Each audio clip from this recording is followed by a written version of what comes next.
Saudara, hari ini penyidik KPK memeriksa mantan Menteri Pertanian Syahrul Yassin Limpo. KPK kini menyidik pencucian uang yang diduga dilakukan Yassin Limpo. Penyidik memeriksa Yassin Limpo sejak pukul 10 pagi di gedung KPK.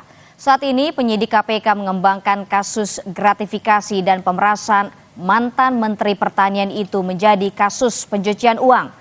Selain di KPK, Yassin Limpo saat ini sedang diadili di Pengadilan Pidana Korupsi dengan dakwaan menerima uang sebesar 44,5 miliar rupiah hasil memeras anak buahnya di Kementerian Pertanian untuk kepentingan pribadi dan keluarga. Tim penyidik Komisi Pemberantasan Korupsi menggeledah rumah adik mantan Menteri Pertanian Syahrul Yassin Limpo di Makassar, Sulawesi Selatan selama 6 jam. Usai menggeledah, tim penyidik KPK membawa 2 koper dan langsung pergi meninggalkan rumah dengan menggunakan 2 mobil.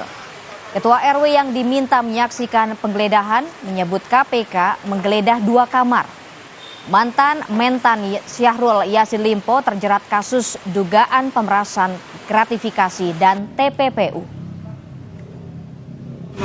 Diminta menyaksikan apa itu Pak? Penggeledahan. Iya. Apa yang digeledah Pak? 2 kamar. 2 kamar. Ya. Kamarnya siapa? Di mana? Lantai 2. Saya tidak tahu persis kamarnya siapa, tapi yang pasti mirip kamar utama. Selain menggeledah rumah, KPK juga menyita sebuah rumah milik Yassin Limpo di Makassar, Sulawesi Selatan. Penyitaan dilakukan pada Rabu 15 Mei. Rumah sitaan yang diduga aset hasil korupsi nilainya ditaksir mencapai 4 miliar rupiah.